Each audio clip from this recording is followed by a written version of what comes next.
right, let's look at what we know about polygons in general. A polygon is a closed figure with many sides. Okay, the prefix poly meaning many. So basically, it's a shape where we can count the number of sides. So a circle is not a polygon because we cannot count how many sides a circle has. So what's the fewest number of sides a closed shape can have? Well, that would be 3. And we know that that's a triangle. And we've already discovered, we did it a few different ways. We've already discovered that if you add the 3 angles in a triangle, we know that that always adds up to 180 degrees, okay? We're gonna go through 10 sides quickly. So if it has 4 sides, probably shapes pop into your mind like triangles and squares and rectangles, but the most general name we can give something with 4 sides is a quadrilateral.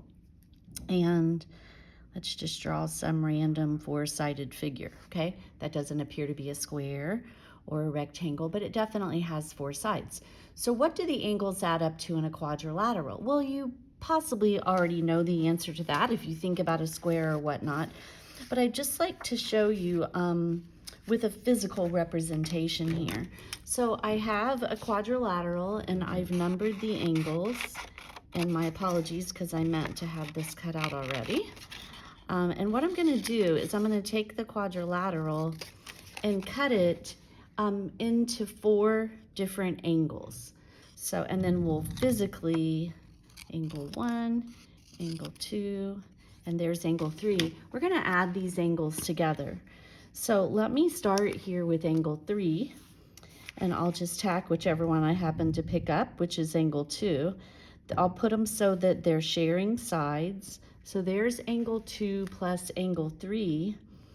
And you can see that this sum is already more than 180. So let me show you what we're looking at now. So now we're looking at, I'm not left-handed, but we're looking at that angle right there, which appears to be the sum of these two is more than 180 since we've rotated around. Okay, at any rate, let's keep going. So when I tack on angle 4, again, just putting them all at the same vertex and lining up the sides so that they're adjacent. Here's angle 4, and then the only angle left is angle 1.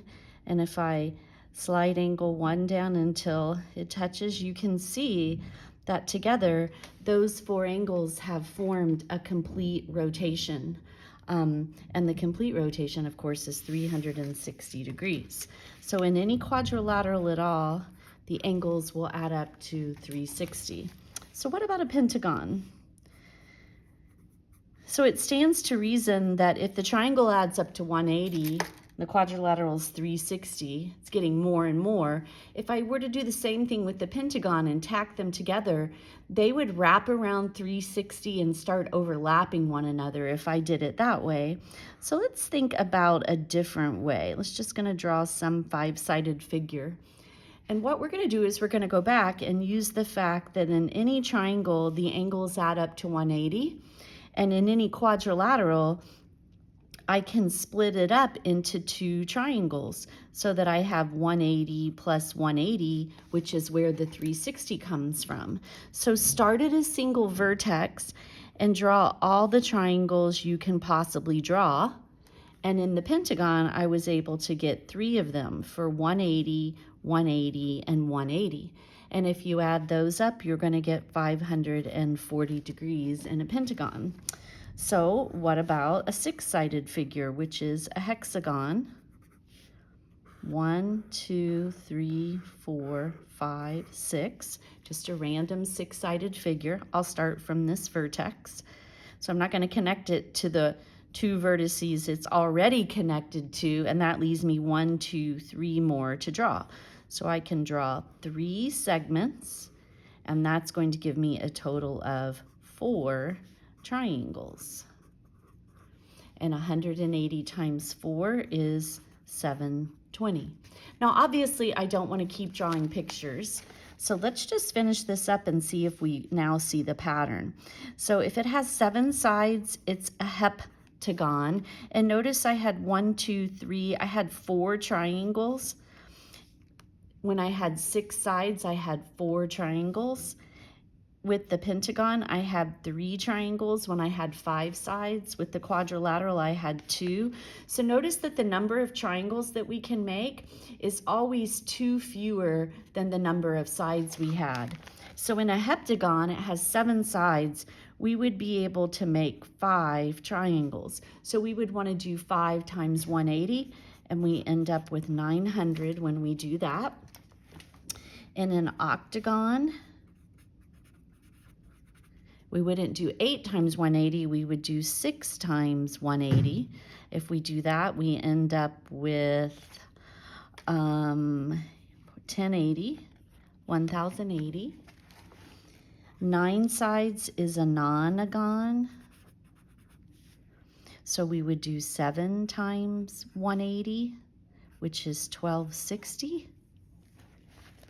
And then 10 sides is a decagon, and 2 fewer than 10 is 8. So we would do 8 times 180, which is going to give us 1440, and so on. Now, we haven't run out of polygons. We've just run out of my desire to continue naming them anyway. So we're going to stop there in terms of our names. So let's now just come up with a formula. So no matter how many sides we have, let's say we have n sides. What did I multiply the 180 by? I multiplied 180 by a number that was 2 smaller than what we started with. So we would do n minus 2, make that 2 smaller, and multiply by 180. And that is going to give us our formula, and you'll usually see the formula written like this, where S is the sum of the angles. The sum of the angles is going to be 180 times n minus 2, where n represents, n is the number of sides. Okay? All right, we'll practice this when we're together.